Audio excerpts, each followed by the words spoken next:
Polda Metro Jaya resmi menetapkan 8 tersangka dalam kasus dugaan ijazah palsu Presiden Joko Widodo. Kapolda Metro Jaya, Irjen Asep Edi Suheri, mengatakan penetapan ini dilakukan setelah pemeriksaan terhadap 130 saksi dan 20 ahli dari berbagai bidang untuk memastikan penyidikan yang ilmiah dan komprehensif.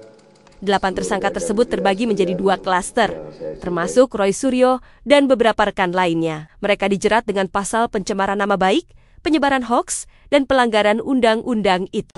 Polda Metro Jaya telah menetapkan 8 orang tersangka dalam perkara pencemaran nama baik, fitnah, dan manipulasi data yang dilaporkan oleh Bapak Insinyur Haji Joko Widodo. Penetapan ini dilakukan setelah melalui proses asistensi dan gelar perkara, di mana proses tersebut melibatkan ahli dan pengawas, baik dari eksternal maupun internal.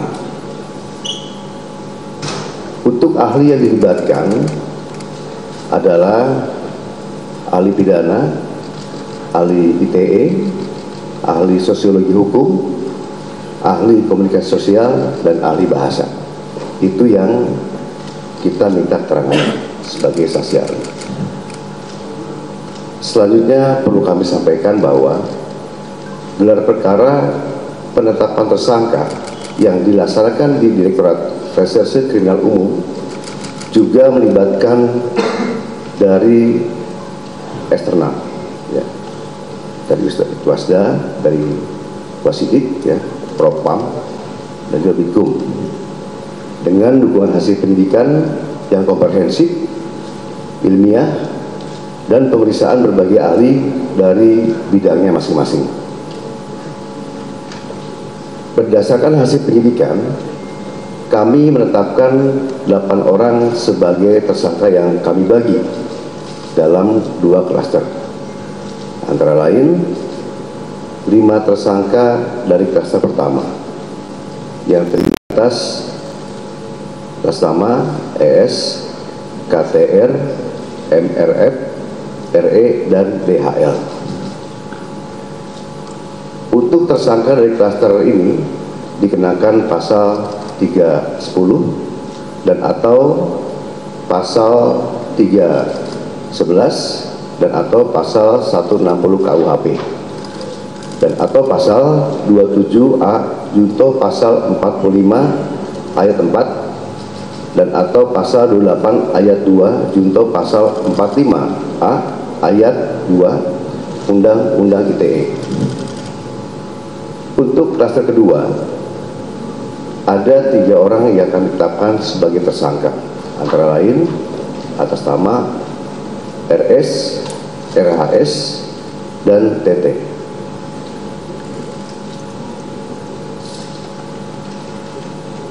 Tersangka pada klaster 2 dikenakan pasal 310 dan atau pasal 311 KUHP dan atau pasal 32 ayat 1 junto pasal 48 ayat 1 dan atau pasal 35 junto pasal 51 ayat 1 dan atau pasal 27A junto pasal 45 ayat 4 dan atau pasal 28 ayat 2 junto pasal 45A ayat 2 Undang-Undang ITE.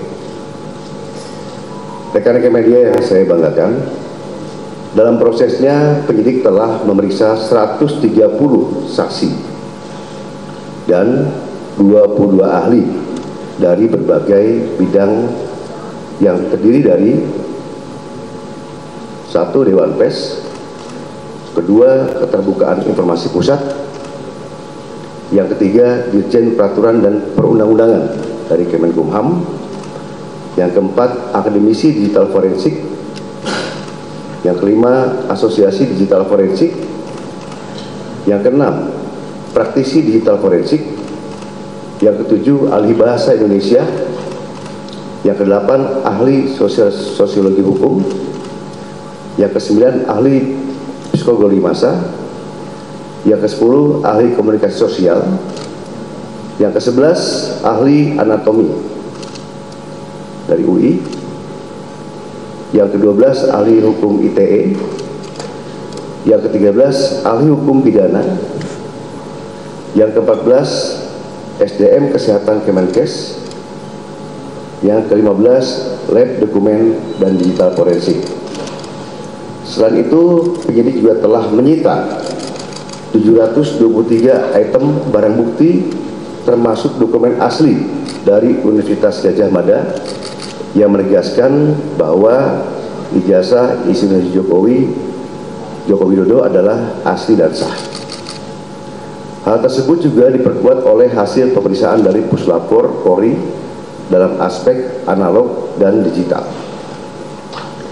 Berdasarkan temuan tersebut, penyidik menyimpulkan bahwa para tersangka telah menyebarkan tuduhan palsu dan melakukan edit serta manipulasi digital terhadap dokumen ijazah dengan metode analisis yang tidak ilmiah dan menyesalkan publik. Selanjutnya, penyidik akan berkoordinasi dengan Kejaksaan Tinggi DKI Jakarta untuk proses hukum lebih lanjut. Pada kesempatan ini, kami tegaskan bahwa penanganan perkara yang kami lakukan murni proses penegakan hukum. Kemudian seluruh tahapan juga dilakukan secara profesional, proporsional, transparan, dan akuntabel. Oleh karena itu, kami menghimbau kepada masyarakat untuk bijak dalam menggunakan media sosial, jangan mudah terprovokasi oleh informasi yang tidak benar.